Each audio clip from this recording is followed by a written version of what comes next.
আসসালামু আলাইকুম viewers, welcome back to চড়ুইতলা।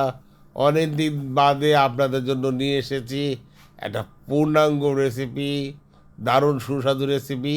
এটা হচ্ছে ফুলকপি এবং মাংসের রেসিপি। এটা আপনি যে কোনো মাংস দিয়ে করতে পারেন। আমি এখানে মাঝারি সাইজের দুটো ফুলকপি নিয়েছি। ফুলকপিগুলো কেটে কুটে রেডি করে নিলাম। মাংসের টুকরোগুলো আমি বাজার থেকেই এরকম পিস করিয়ে এনেছি, আমার জন্য এটাই ঠিক আছে। এখন আমি কড়াই বসিয়ে 1/3 কাপ সর্ষের তেল দিয়ে ভালো করে গরম করে নিয়ে তার মধ্যে দিয়ে দেবো পেঁয়াজ কুচি। পেঁয়াজ কুচি নেড়ে চেড়ে এতে যোগ করে দেবো আমি দারচিনি ও এলাচি পরিমাণ মতো। পেঁয়াজটা ভালো করে নেড়ে চেড়ে একটু হালকা বাদামি হয়ে এলে তাতে যোগ করে দেবো 4 চামচের 1.5 থেকে 2 চামচ আদা, 1.5 থেকে 2 চামচ রসুন বাটা। তারপরে এতে যোগ করবো 1.5 থেকে 2 চামচ করে হলুদ এবং মরিচের গুঁড়া। এরপর যোগ করে দিচ্ছি 2 চা চামচ ধনে গুঁড়া।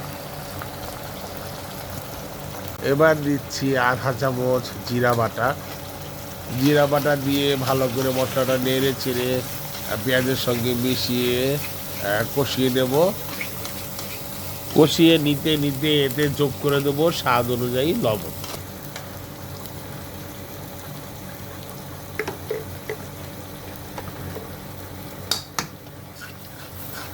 কষানোর এই পর্যায়ে আমরা এতে হাফ কাপ পানি যোগ করব, যাতে মশলাটা পুড়ে না যায়, প্রপারলি কষানো হয় ভালোভাবে।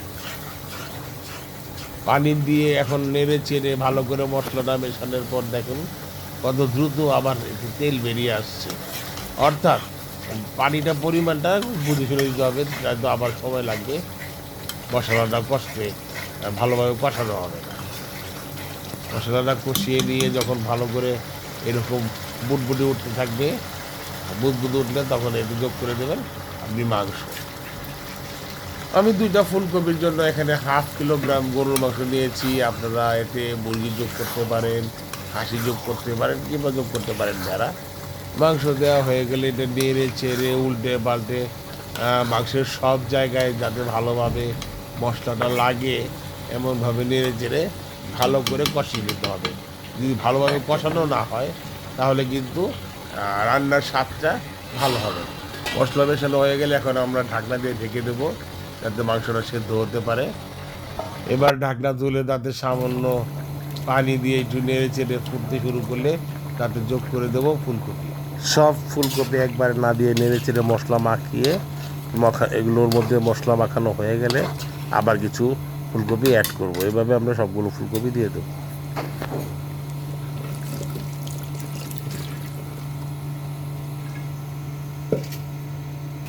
এবার খুন্তির নৈপুণ্যে ঝোলের সঙ্গে মানে মশলার সঙ্গে ফুলকপিগুলো সুন্দর করে মাখিয়ে নিতে হবে, কোথাও যাতে সাদা মশলাহীন ফুলকপি না থাকতে পারে।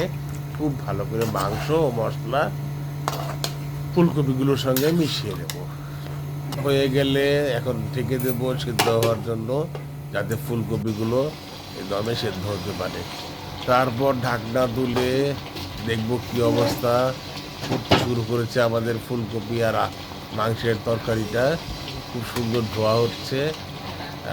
এখন ঘুরিয়ে টুরিয়ে আবার একটু নেড়ে নেব, যাতে ফুলকপিগুলো উপরেরগুলো নিচের দিকে যেতে পারে, সব ফুলকপিকে সমানভাবে তাপ লাগে। নাড়াচাড়া হয়ে গেলে আবার ভালোভাবে আমরা এটা ঢেকে দেবো।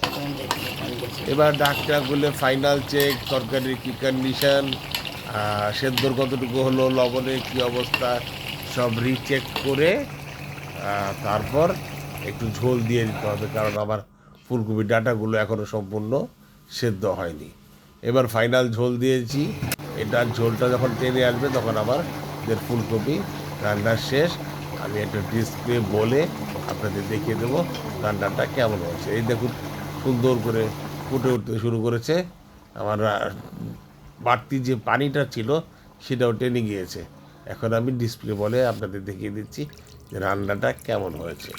তো চলুন দেখি।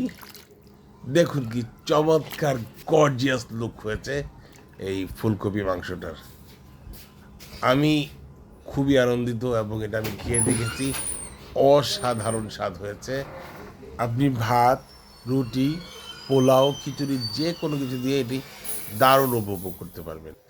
আগামী রেসিপি ভিডিও রাখ পর্যন্ত আল্লাহ আপনাদেরকে সুস্থ রাখুক, সুন্দর রাখুক। সেই পর্যন্ত খোদা হাফেজ।